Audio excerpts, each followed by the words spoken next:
Franklin Street goes defensive to the inside.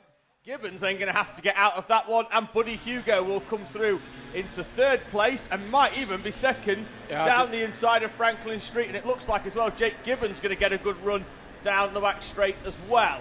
Yeah, Buddy Hugo with a double switcheroo looked really, really good there. And but it is Gibbon round the outside. Gibbon with the drag race down the back straight and takes back second place. Power.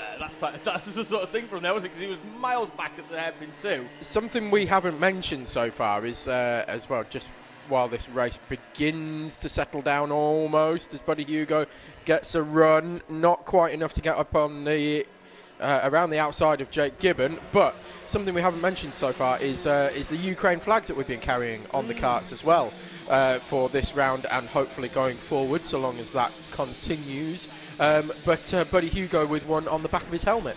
Absolutely, and that's all there it is. Yes, exactly. Most of them have come from Team Mentier in the paddock. And Tom, we've raised, not only here at Teesside as well, but also in the CKC and JKC paddock from their round at Wilton Mill. But cumulatively between the two, raised over £1,000 with people making donations towards that cause. At least 600 of that coming from Teesside at the Winter Series round here in March.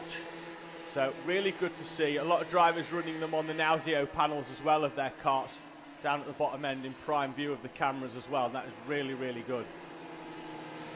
Yes, indeed, and it's a fantastic cause to support as well. I mean, it's obviously a horrible thing. We don't want to get into the politics of it or anything like that, especially not right now. But yes, great to see the support coming through for a very, very worthy cause. So we've got Chloe McGill already 4.6 seconds clear. Then it is going to be Jake Gibbon, as you can see on screen, still hounded by Buddy Hugo, who's going to try and make a move through. I'm sure as soon as he gets a sniff of an opportunity. Franklin Street is there in fourth, but now, unfortunately, around about 4 seconds behind. Then it's Seb McCarthy in fifth and James Pybus in sixth. Slipstream from Buddy Hugo. He elects to go round the outside. He needs to get that done before the entry, and he will have to slot back in there, which is a bit of a surprise, really, because Gibbon had left plenty of space on the inside there for Buddy Hugo to pop the cart if necessary. So Hugo electing to go, maybe just lining it up for the next time round.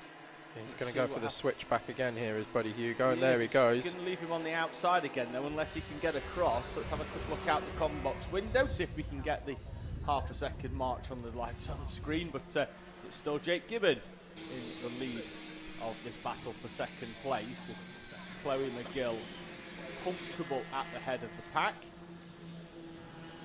Nose to tail, the 111 and the 11 of Jake Gibbon and Buddy Hugo.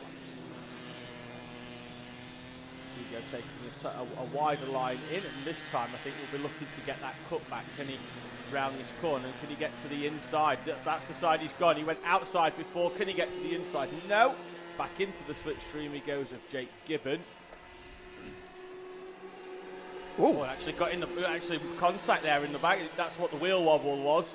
You know, once you're in the back, the front end goes very light there, and you have very little in the way of grip. The treaded tyres anyway on these Coma C50 Bambinos, running that LeConte all-weather tyre. That's why you can see a groove down the middle of it. And if they were stationary, you'd see the grooves coming off to the sides as well. Gibbon holding firm from Buddy Hugo. Yeah, quite a soft compound as well, isn't it? I mean, they do last quite well, but yeah, well, they're not exactly scrubbing much of it. Well, that's what I was going to say, is they last quite well because they're not going particularly fast, relatively speaking anyway, certainly towards, like, if you were going to compare it to a senior Rotax, for example. Yeah, I'm not sure I'd want my 5-year-old to go any quicker than this. No, I agree with that, definitely. But I mean, there are Army cadets and things like that. Yeah, Army Bambino as well. Sorry, Bambinos, that's right. So Buddy Hugo having a go down the inside there of Jake Gibbon, and Hugo in what will be his last season in the Bambino ranks before a switch to cadets.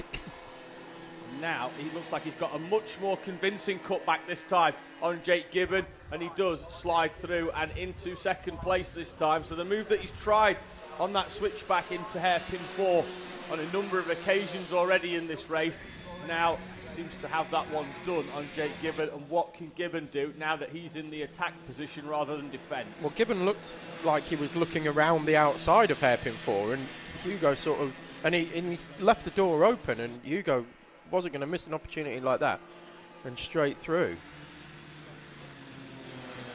Here now, Gibbon gets a wider line there, but now Buddy Hugo's going to come right to the inside to stop Gibbon coming through. And we know Gibbon's got good straight line speed. We saw that earlier when he went round the outside, having got a good run out of hairpin 2 and down the back straight here.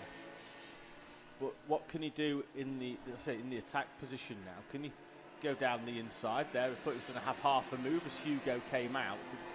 Just looking at the moment to maintain that sort of speed and willing the carts on though, bouncing in the seat. We see that often at the start of pro kart races where they're trying to bounce to get it going. But Gibbon willing it on. Personal best for the both of them in this race. 1 minute dead, 0.409 and then 0.474 for Gibbon respectively. Yeah, still 11 seconds off the back of Chloe McGill, who is absolutely flying again. And there goes Gibbon again. He seems to be looking to the right as he goes through left-handers. So we saw it again there through hairpin 1. Exactly what he did in hairpin 4, but obviously this time he couldn't leave the door open because Buddy Hugo had already gone through. So you can keep an eye on that and whether there's a potential issue there. But still very, very close to the back of Buddy Hugo. And James Pybus there, sticking to the line. Very well done. As they come over the line, 50 seconds to go.